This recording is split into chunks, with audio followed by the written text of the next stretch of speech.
Hi, everyone. Welcome to Entrepreneurship Advantage, Greater LA region. Today, we're going to be talking about supporting women in a female recession. But before we get started, a couple of introductions and talking, kind of housekeeping points. My name is Heidi Pickman. I'm the VP of Programs and Policy for Cameo. Next slide, Melissa. And Cameo, for those of you who don't know who Cameo is, we're a statewide network of entrepreneurial training programs and micro lenders. Many of our members are women's business centers, small business development centers, community development financial institutions, better known as CDFIs. Lots of acronyms in our sector here.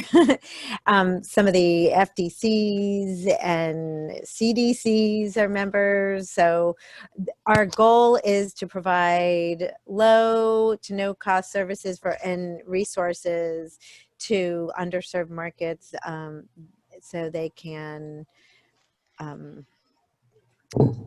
help small businesses start and grow and thrive and produce community prosperity. Patricia, I see can't hear, so maybe you want to check your volume. And as well as I just upped my volume. So that might have been an issue, but I know we were talking before. Okay. Just a few notes about Zoom, although I'm sure by now everyone is a pro. Just a reminder in case you're not. To get the Zoom menu, if you take your cursor and bring it to the bottom of your screen, this is if you're on the desktop, you'll see a mute button on the bottom left. You'll see a chat box, kind of somewhere in the middle there. And please mute yourself if you're not talking, just so we don't have background noises. And feel free to chat. Use the chat box for questions. We're also very happy if you want to speak. Oh wow, we started with, all of a sudden we have a large group. But still, we're going to invite you to open up and speak when it's appropriate. You can either raise your hand or, unmute yourself and we'll see you. With that, I'd like to turn it over to, Melissa's switched the slides to talk about a couple of pieces that are coming up for Cameo. If you haven't heard of the California Rebuilding Fund, and you are a entrepreneurial trainer, coach, work with small businesses, help them get funding, this is a public-private, state, techie, nonprofit, everybody came together to work on this fund to help fund small businesses in the times of COVID. We invite you to attend the Train the Trainer. We invite you to attend the Trainer to learn more about the fund and how to help your clients access the fund. So that's going to be on October 1st.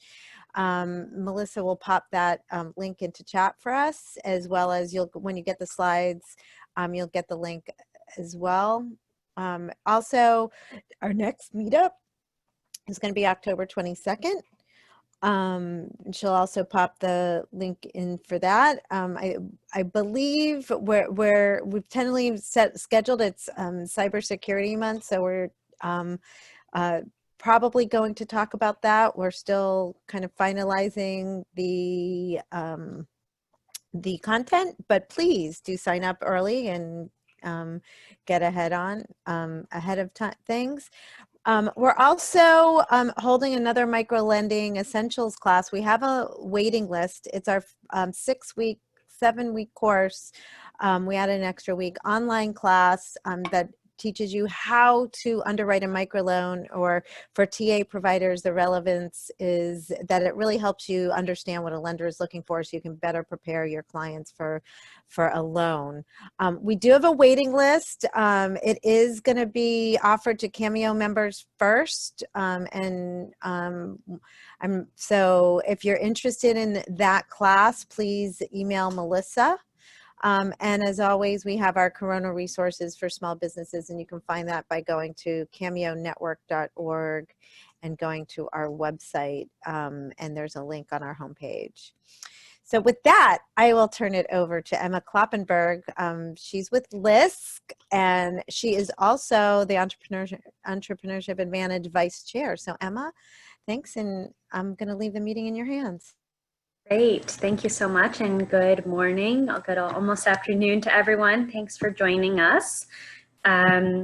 So today we're going to be hosting an excellent panel on supporting women entrepreneurs during a female recession. And we're really excited about the conversation and the panelists that we are hosting today. We will also allow for some Q&A and some discussion after the panel. So if, as questions arise, we encourage you to hold that for the end so that we can have some more conversation after the panel. So before we jump into that, we want to allow some time for folks to introduce themselves via the chat box. So if everyone can kindly write their name, their organization, and their role in the chat box so we can know who's here and who's with us. We would love to know who's in this virtual room. So I'll allow some time for folks to start to do that, and feel free to say hello to everyone else that is with us this morning. And I can start with myself as well. My name, as I shared, is Emma Kloppenberg. I work for Local Initiative Support Corporation, or LISC, out of the Los Angeles office, and I am a program officer. And I see some folks adding in their names in the chat. Thanks so much.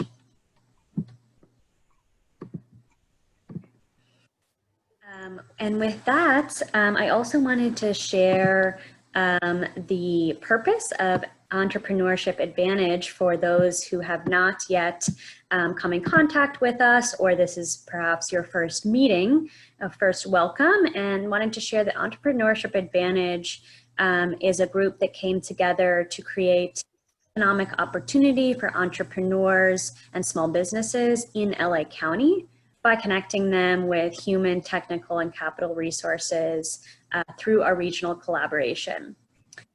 We host virtual meetups like this one in order to bring Entrepreneurship Advantage members to discuss best practices, strategies, and challenges, especially during COVID-19 and how we're seeing COVID affect the small businesses within LA County. So welcome, and thanks for joining us. We would love for you to get involved. There are many ways you can join us in this collaboration. We encourage you to connect with us on LinkedIn first and foremost. Join our collaboration by filling out an interest form, or you can send your information and your organization upcoming events to the email. We're more than happy to share any events that you're hosting, or if you want to participate in an event, we would love to co-host one with you.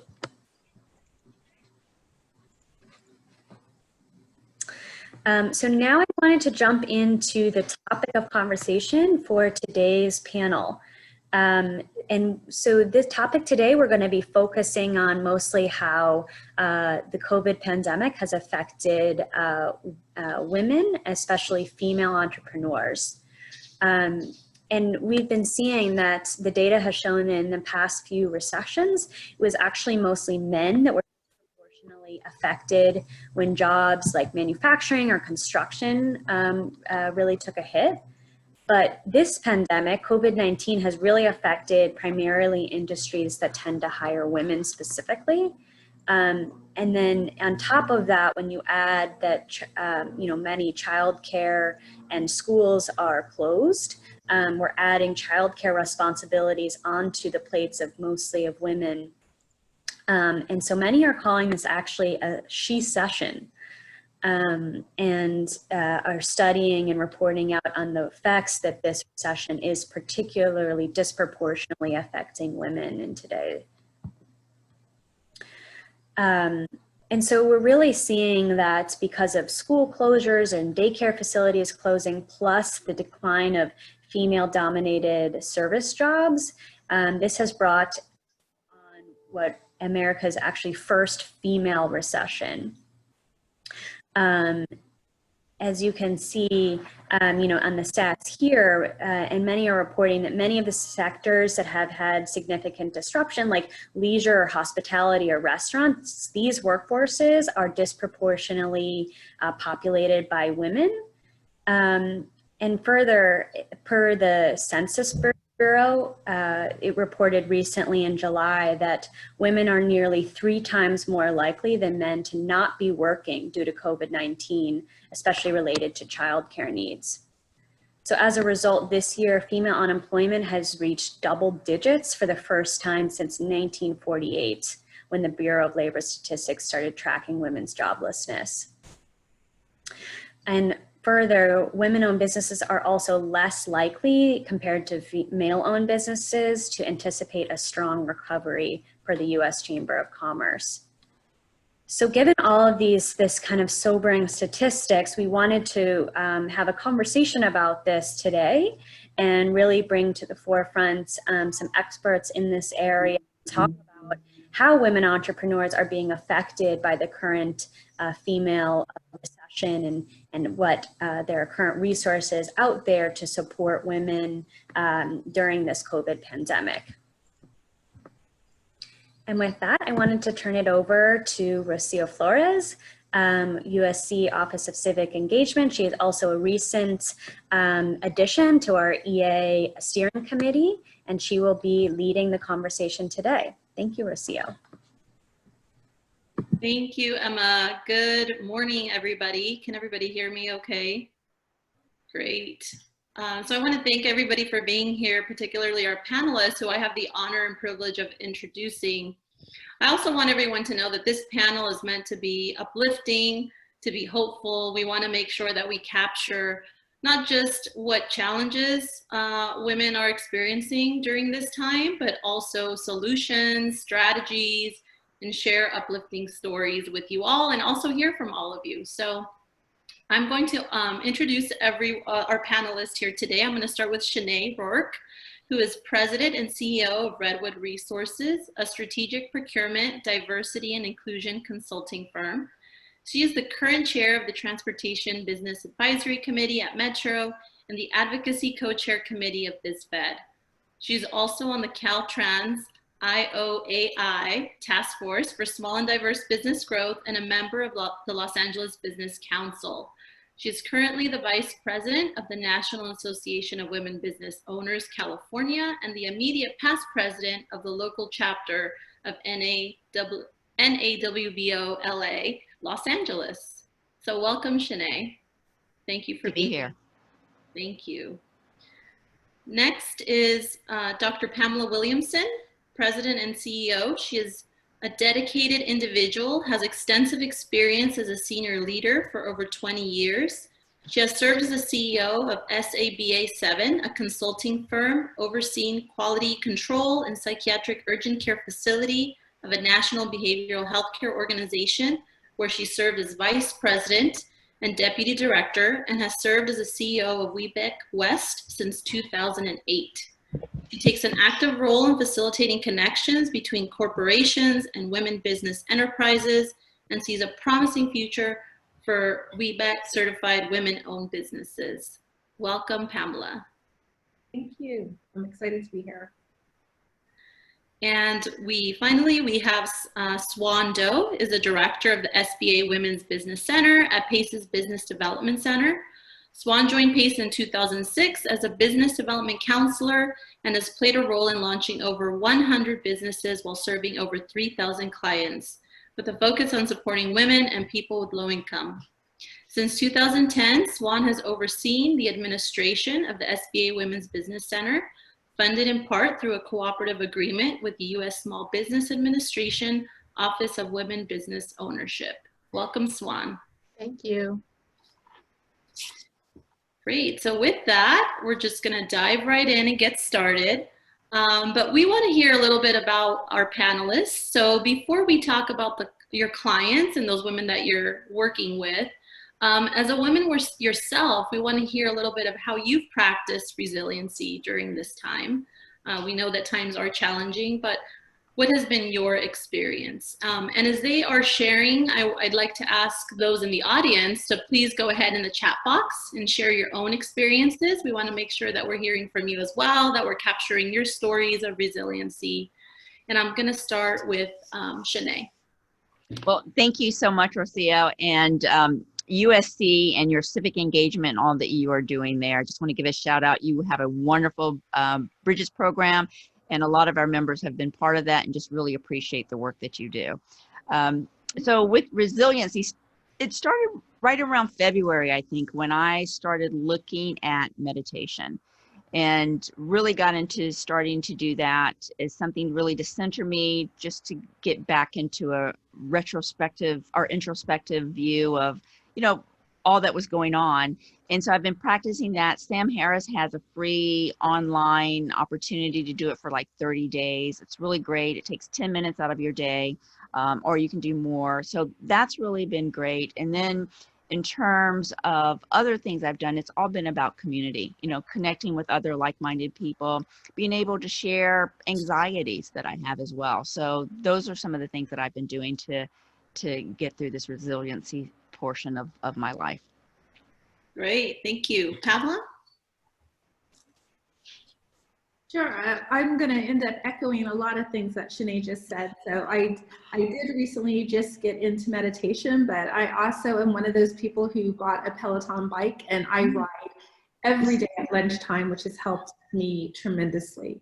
But I think the biggest thing that has helped is really getting back to the core and really thinking about the things that I value and really moving forward those decisions in that way.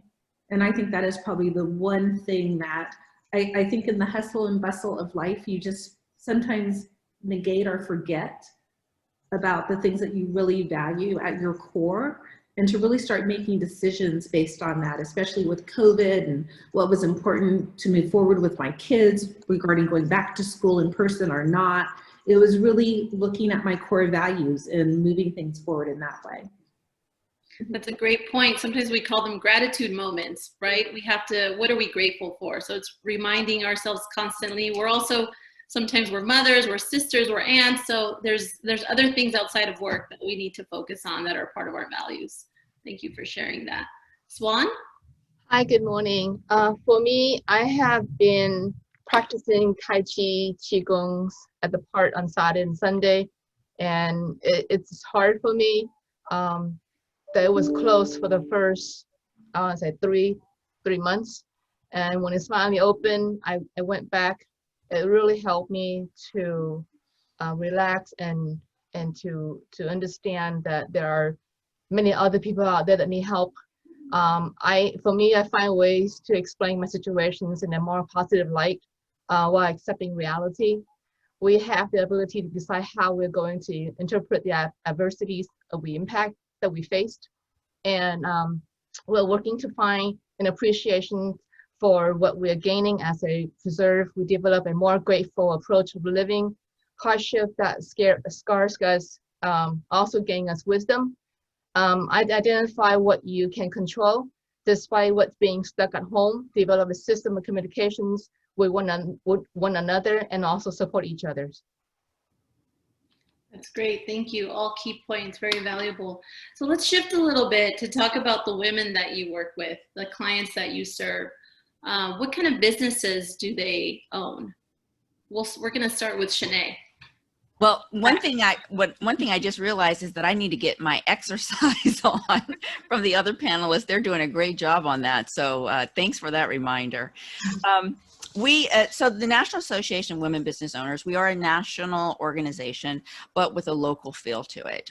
In California, we have 11 chapters, all comprised of women business owners, from the solo entrepreneur to the interested solo entrepreneur to the multi-million or billion-dollar firm. We are advocates for all and serve all of those. Great, thank you. Pamela? Sorry, you guys, I keep my line on mute because I have 2 dogs that just love to bark. So they're kind of resting right now, so I hope they stay that way. So Webac West is one of the 14 regional partner organizations of WeBank. We do certification for women-owned businesses, regardless of the size and scope of their company. And we handle, as far as our clientele, we have clients that are deck wranglers, which is actually a true job, all the way to people who are providing parts and services to NASA. So we run the gamut of who we provide certification to. That's great, thank you.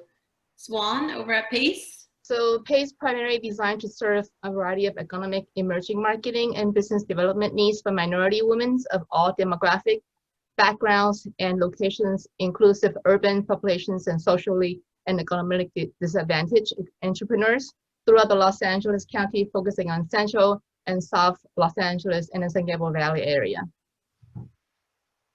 Okay, great, thank you. So definitely a diverse pool of women doing from all different industries, all different sizes, right, as Shanae had shared. So we want to discuss what you have seen in terms of successes. Maybe we actually start with the challenge question, because sometimes we start with challenges, but we know that there's always light at the end of the tunnel with the successes that they're experiencing, right? So I'm going to start actually with Swan, and just to share a little bit, what are some of those challenges you've seen some of the women business owners experiencing? Oh boy. It was an eye-opener when I had the opportunity to assist entrepreneurs in the beginning when we practiced when a pandemic hits. Many of them are on the verge of closing. Speaking with them on the phones and learning that some small business owner decided to fold already, especially the women, as you indicated earlier, and others are trying their best to save what's left, keeping on trying to keep the door open, or should I say. It is heartbreaking for me to see that and to experience that. It makes me want to work harder to help them as much as I could. We stayed really, really late and trying to answer or return most of the call. But just talking about it, get emotional a little bit. Call comes in nonstop. We have a total of 17 counselors assisting over 1,300 clients from March to July of this year. We set up a system where different counselors focus on different groups of clients speaking other languages besides English. It is heartbreaking to hear that when I call to follow up with those 100+ clients that I serve, and some of them indicated this program is not for me. When I said program, I meant when there's a PPP and EIDL, those out there assisting small businesses.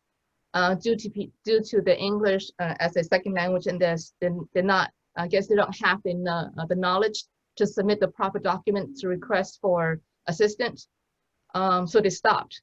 And for others, when they continue calling us, they went through. But I know that we help a lot, but there's so much more need out there that are needing help, and that's what we're here for. And we inform them about our own disaster loans for those who didn't get an opportunity to qualify for the EIDLs and also for the PPP. So the languages that we spoke at our centers, beside the English, we have 11 languages here at PACE. Actually, at PACE, we have over 40 languages. But in our department, we spoke, beside English, we speak Chinese, Mandarin, Cantonese, French, Hindi, Khmer, Korean, Malaysian, Spanish, Tagalog, Thai, and Vietnamese. So these are the people we're trying to help during the pandemic.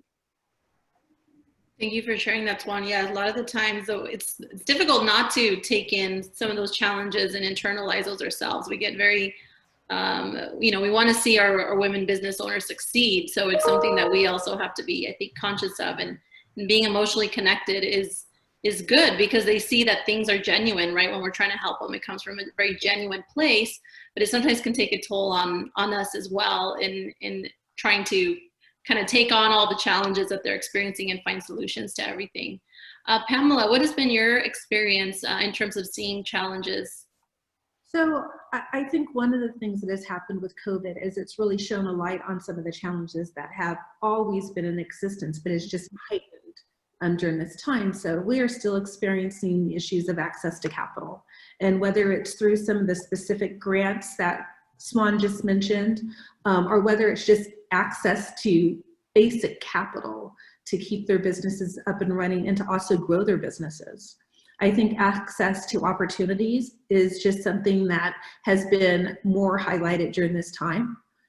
We know that there's a lot of reasons why women are not included in bids and RFPs, and I think that that's just being highlighted now. So what I would say is everything that Swan just said, but also just remember that all of those challenges are just impacting women-owned businesses more than ever. Good points. Definitely. It's existed all the time. I was just having a conversation earlier with a group of individuals sharing the same thing. This has been part of just the daily life. It's just, it's been elevated to a whole nother level now. Yeah. Shanae, what about your experiences, or what have you seen in terms of challenges? Sure. So I, echo what my esteemed panelist colleagues have said as well. With Dr. Williamson talking about access to capital, it's always been an issue for women, and it's now being uncovered or highlighted a little bit more. When you think about the fact that women have less loans, they don't have those relationships, as many relationships with their bankers or with their local institutions. So when things like this happen, they don't have someone to go to as frequently as their male counterparts do. With NABO, what we do is we do refer them to our resource partners like PACE LA and others to help guide them or navigate them through that. I will say though, for us, and what we saw is, we were all stuck like deer in the headlights at first. Like, what are we going to do? What's going on?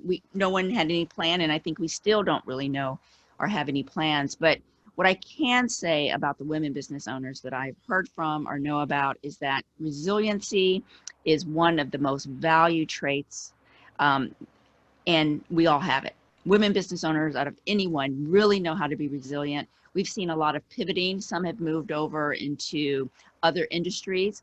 A lot have been coming up on these, the PPE, the equipment and the services and the products all around COVID-19. Women have come in and looked at how can they be of service, how can they be of value, and they've pivoted. Some have been in a product or in a service business and turned around 180 and gone into a service business, really to help meet the needs that are going on today. And this is historically what women have always done. When you think about war back in the day, when all the men were gone to war, women came up with solutions to help. And then when the men were not available, women went into war. So we have always been resilient. We always will find ways out of this. And I think that's the mindset that I've seen with a lot of the women business owners that I've interacted with. Great, thank you. And you've kind of segued into the next question we had here, which is along the lines of successes. What are some of the successes that you're seeing? And if you can highlight a specific client story, obviously respecting privacy if need be, but highlight a story and share some successes. What can you share with the group? We're gonna actually start back with Swan. I want to hear from everybody here. Sure. So PACE has worked with many of our clients, serving over thousands of clients during the COVID-19. So one of the women's entrepreneurs that assists has a restaurant, a sushi restaurant. Prior to assisting her to qualify for the $10,000 in advance EIDL and PPP, she was struggling. She was paying her staff with her own saving money, her own retirement money, should I say. She shared with me that she's only could last for so many weeks, and she her retirement money will be running out. So when I hear that, I literally dropped. I was like, okay, let me figure out ways to help you. So I provide her with all the resources I need to for her to apply. I say to myself, would a person who use the retired money to pay for her own staff, it tells volume in terms of as a person. So moving forward, I continue following up with her, and she keep constantly calling me due to her limited English. So at the end, she received both fundings and for EIDL in advance and also for the PPP. I sent her an email saying that, she sent me an email saying that she's won a lottery when she received those money. She was so happy. Continuously moving forward, she also applying for the EIDL loan. And when she applied, she submitted something that wasn't supposed to submit, and end up they rejected her loan. And she was devastated. She said, what can I do? Because I need more money to sustain my business. So I ended up calling the SBA centers for her, the call centers.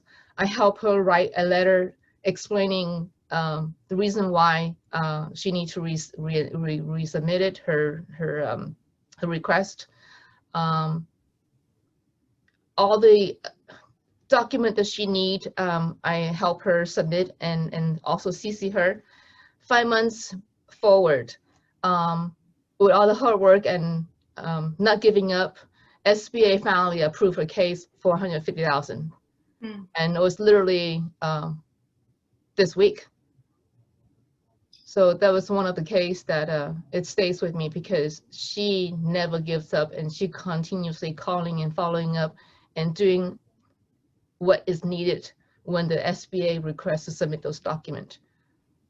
Right. Thank you. Thank you for sharing that inspirational story. It's great to revisit those and share those, because we know that there's successes out there. We want to keep hearing what those are, and we're going to get into strategies in a little bit as well. But Pamela, do you want to share a story with us, and what are some successes that the women that you're working with are experiencing? Sure. And I did hear you, we're going to get into strategies, because I really think it's important to kind of look at the common thread among them. So I want to talk about that a little bit before I share what the success is, if that's sure. okay. Definitely. Go for it.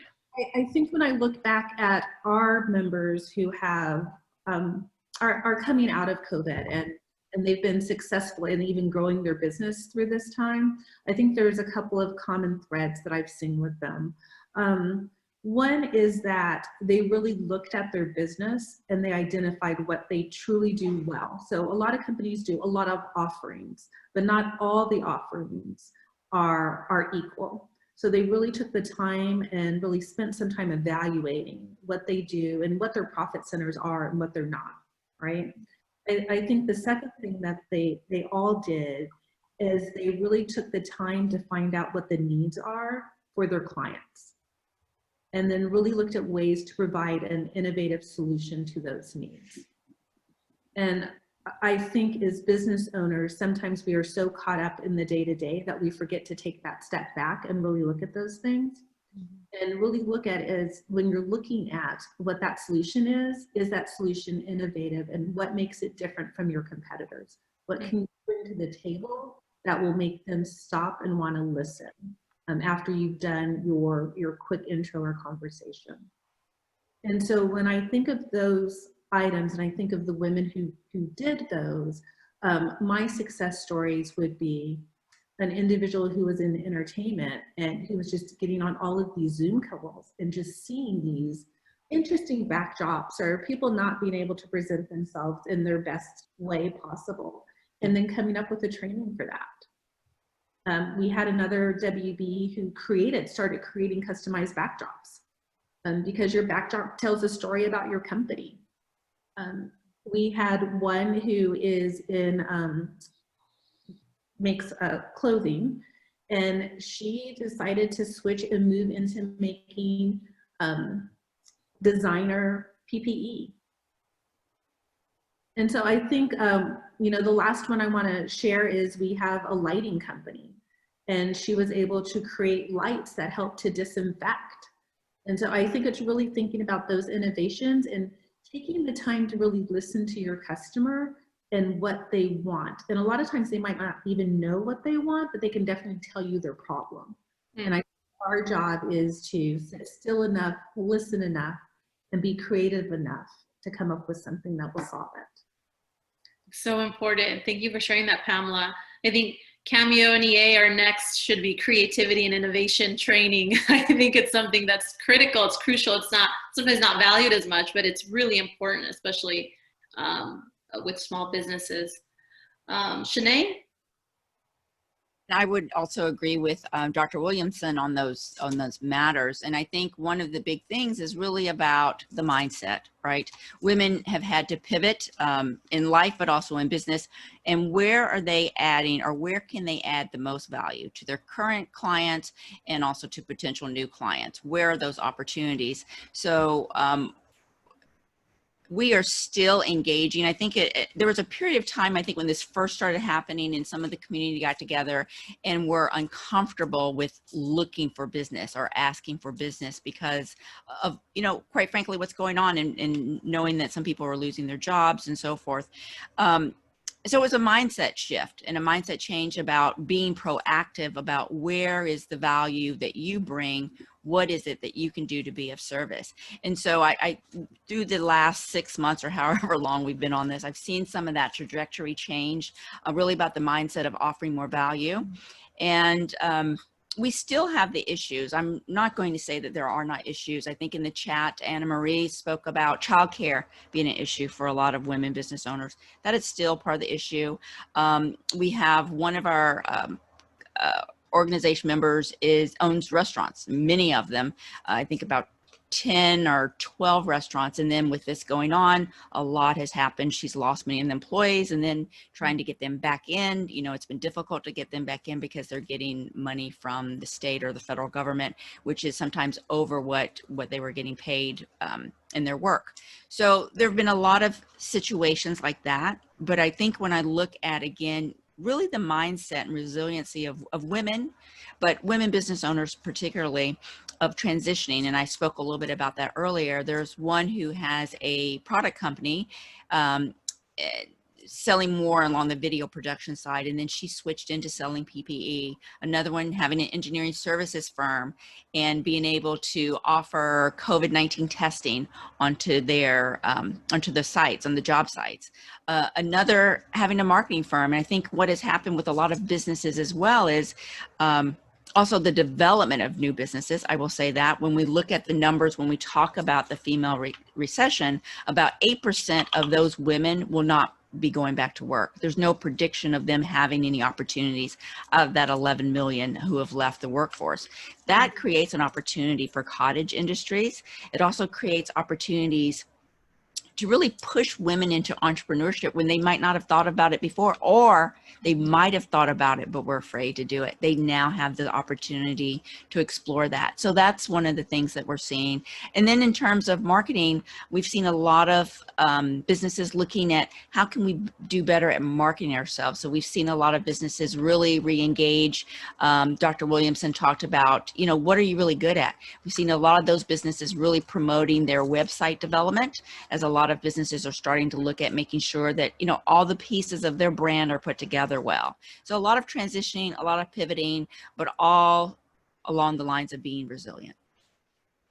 Great points. Thank you for sharing that. And I know we overlap somewhat on strategies, but the question is also, what strategies do you see women business owners taking to further their business? But also you can answer the question, if it makes more sense, on what are the strategies you as an organization are using to support women-owned businesses. So I'll let you kind of select which one of those you want to share. I know Pamela shared a little bit already on strategies, but we'll come back to Swan. Okay, so the most important thing I have to say, as Dr. Williamson said, be here, listen, and support our women's owned businesses. That's mainly very important. Listening to them and figure out what they didn't say and learn how to help them. Help them develop strong social networking. We offer so many classes, and during this COVID-19, all our classes are free. We don't even charge any of our clients. So they should take advantage of the workshop, not just through the PACE Women's Business Centers, but through other organizations that also offer those workshops for free too, I'm sure. Develop problem-solving skills with them, establish goal, and they're going to reach those goals within the time frame be set for them, and keep following up with them. Keep working and improving the skills. I think mainly this, just continuously call them, following up, and making sure that the assignment that set forth is complete, and we move on to the next assignment thereafter. Thank you. That's so critical. I know we've seen in the programs we've had at USC too, we always talk about follow up, because it's one thing to offer the service. Someone had made a point of that. But if there's no follow up, there's no support when it comes to accountability, then, you know, the breakdown happens. The network is not really a network of support, right? It just becomes a one-time transaction that you do, or you have with that business owner. So that's important, the follow up. I agree.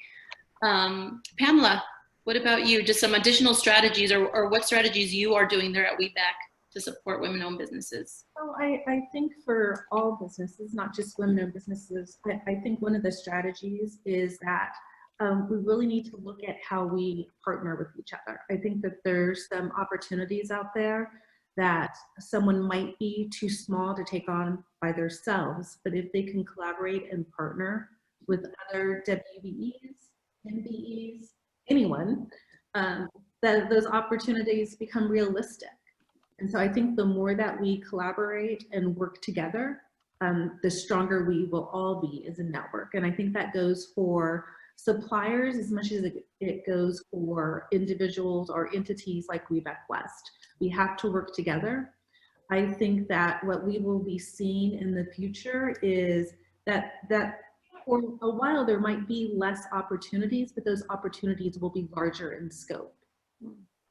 And I think the more that we continue to network with each other, the more that we continue to learn about what each one of us does, I think there'll be light bulbs that start coming together so that things can be moved forward jointly.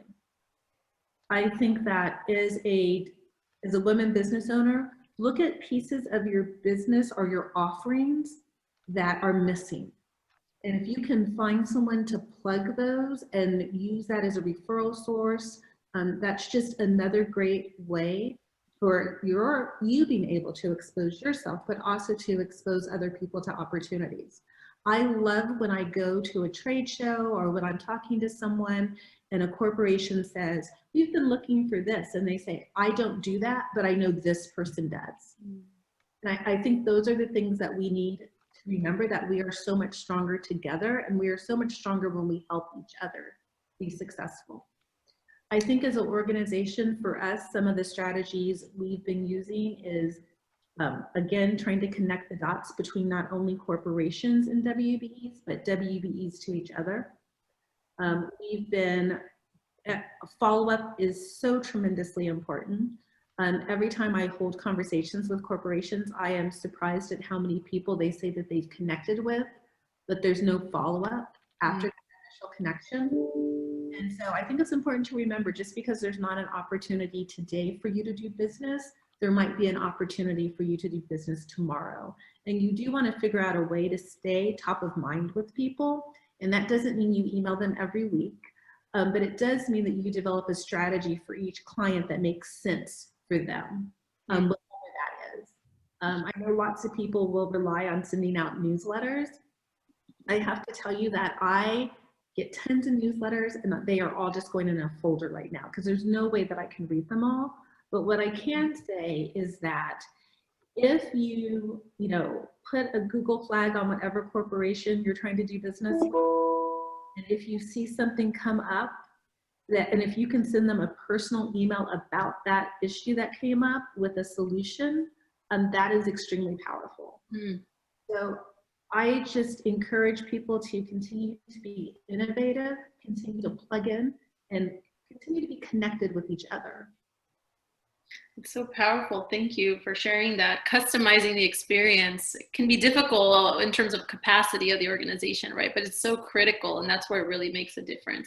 And I think what I'm hearing you talk a lot about is relationship building, right? Relationships are not just a one-time, one-way vehicle. It's an ongoing communication.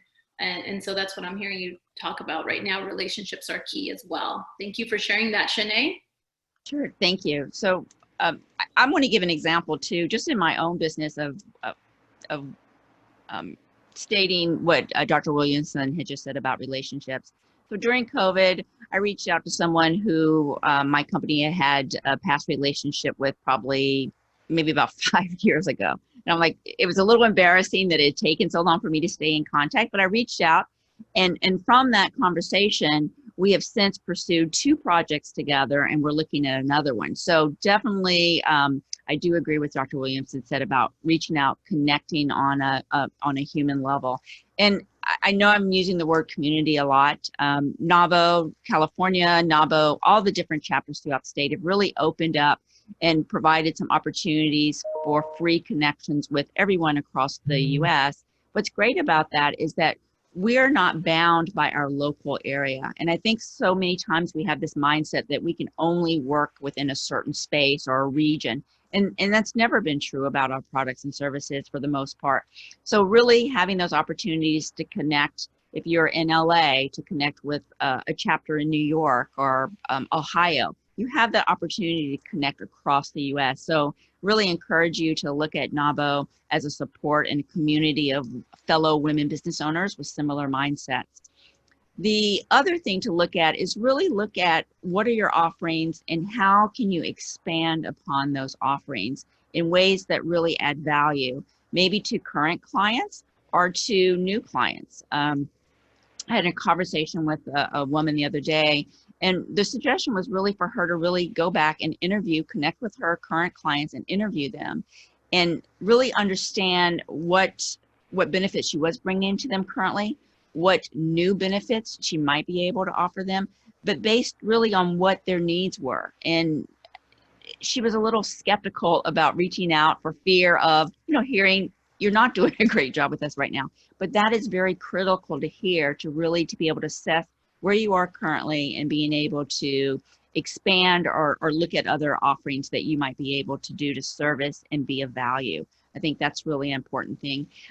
Now, more than ever, is a great time to be introspective. Take some of this time and look at post-COVID, because we will get through this. This will happen. This is a period of time. It's a unique period of time, but it will pass. As everything passes, this too shall pass.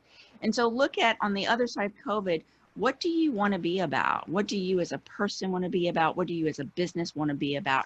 And start planning for that. One of the things to look at in that space is certifications. Dr. Williamson with Webac West, they do certifications for women-owned businesses. Maybe now is a time to look at getting yourself certified, getting prepared for that.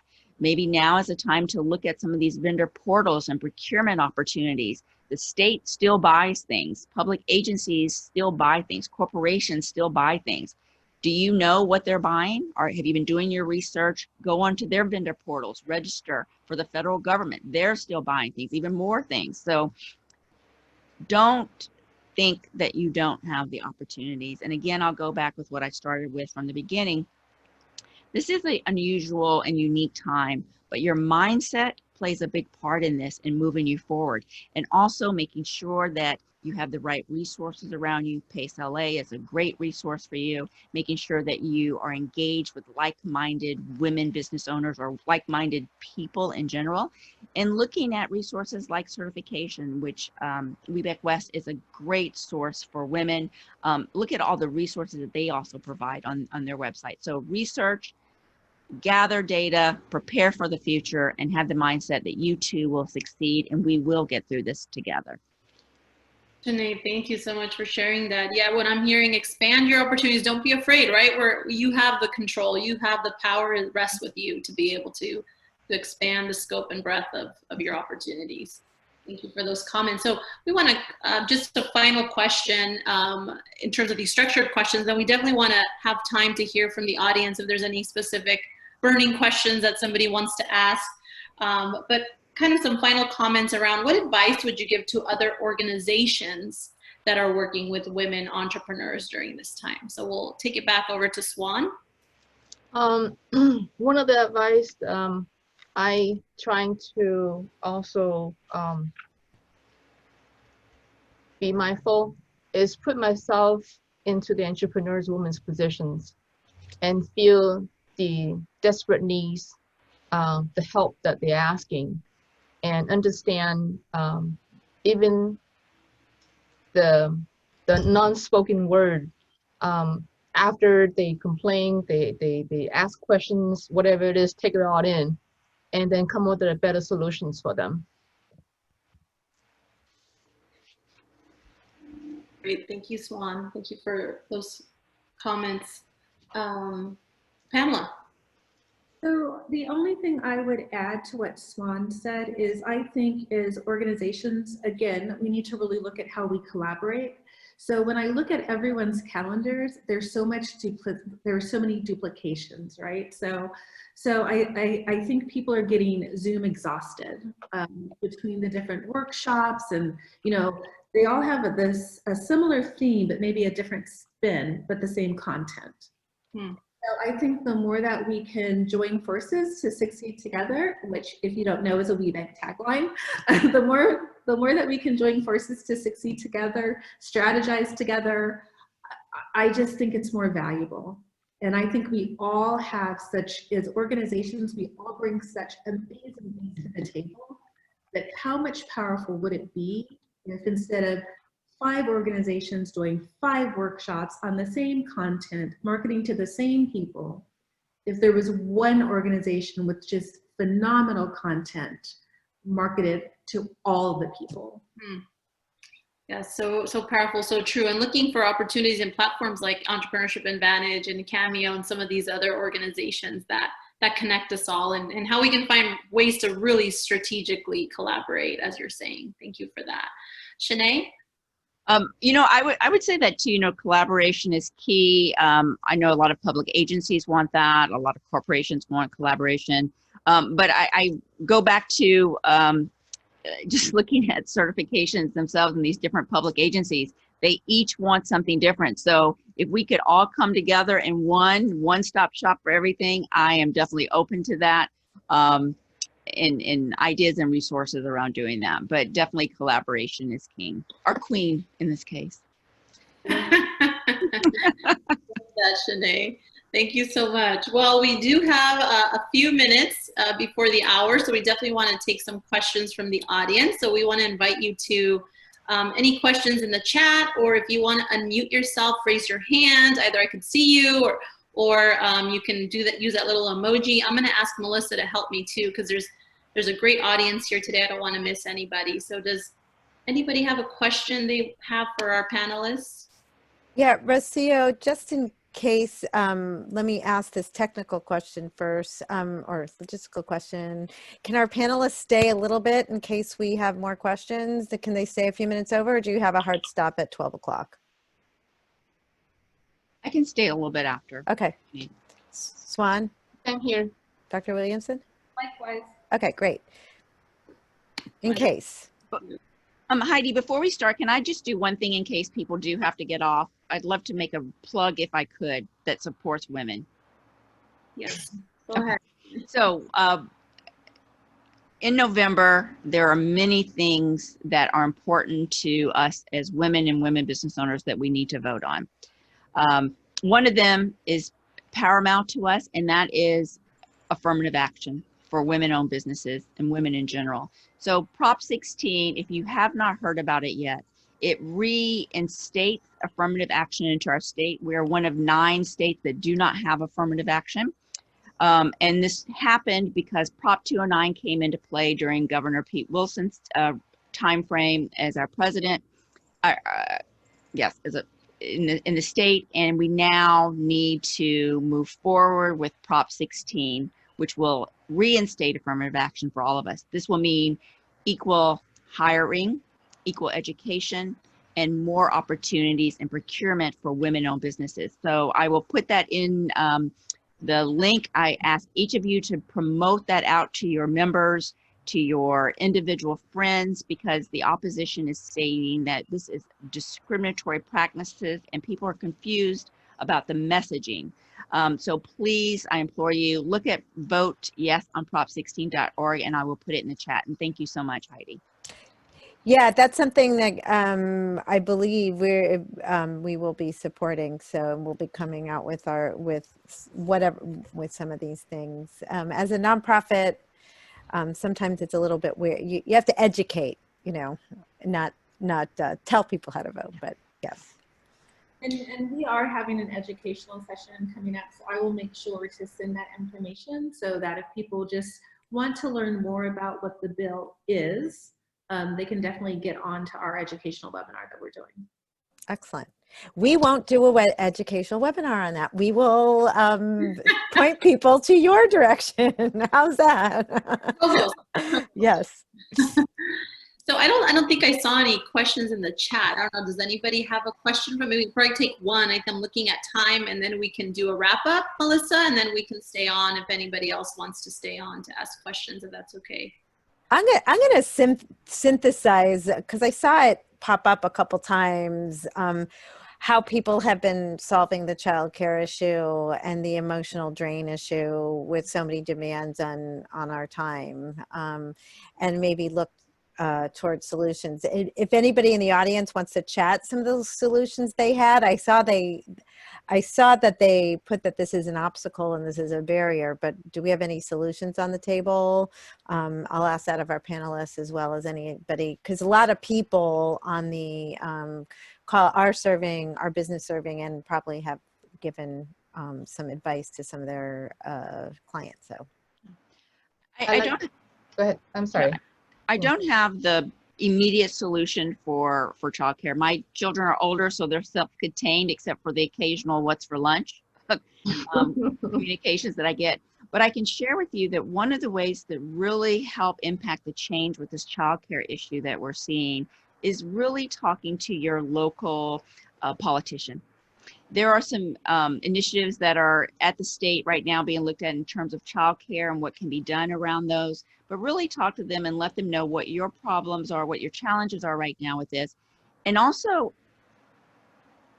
look at businesses, and I own a business and I employ people, but look at the business that you are involved with and make sure that they're looking at ways to really meet the needs that are based on today's environment. If you look before COVID, one of the things that came from COVID is large corporations were saying to primarily women, a lot of the times women, you can't have flexibility in your work schedule. You must be here from 9 to 5. If you want to be a partner, you've got to be here from 10 to 10 or whatever the hours were. It was so restricted.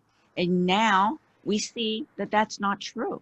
This has broken through that barrier. We know that there's possibility that your flexibility in your schedule can be there. You can work from home. You can still produce results. So that needs to change. And I think when we're looking at that, we need to impress upon businesses, corporations that do employ women who want careers, who want pathways like that, that talk to your legislator, that we need to see some policies in place that really support that incentivize those businesses that allow that and allow for childcare needs and flexibility for women and men who take care of children.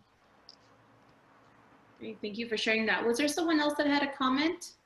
I want to add on to what Sinead was saying.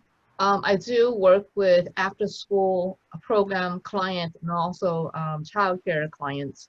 And one of the solutions that came about is to, if you have a background or the front yard, build something to protect the kid and have it outside instead of indoor.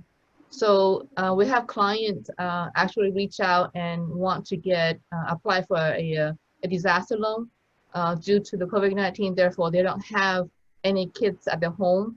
And the disaster loans that he's applying for is to get materials and to get,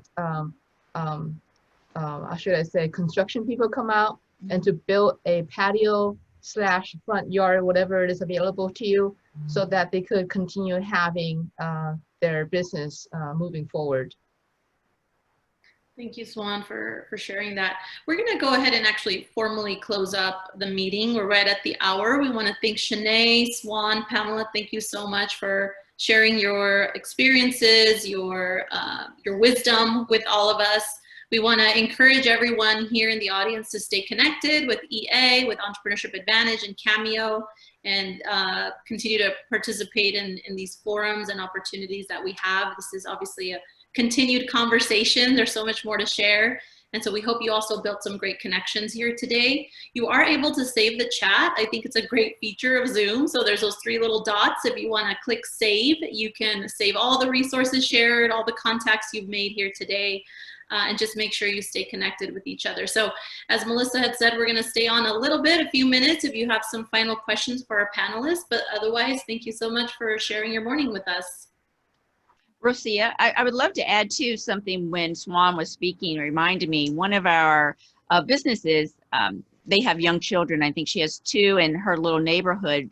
When we talk about community, a small group of them got together, and now what they do is they rotate houses. So all the kids go to one house, they have that social communication. And so on that one day, maybe that business owner isn't working as much with the kids, but they're able to trade houses, trade resources like that. And I think it's really a great way that women, come up with solutions. Goes back to creativity, right? There we go again. 10 points for creativity, innovation. Thank you for sharing that, Shanae. Thank you so much. Anybody else have some questions here? We're staying on for questions for our panelists or anything you want to share.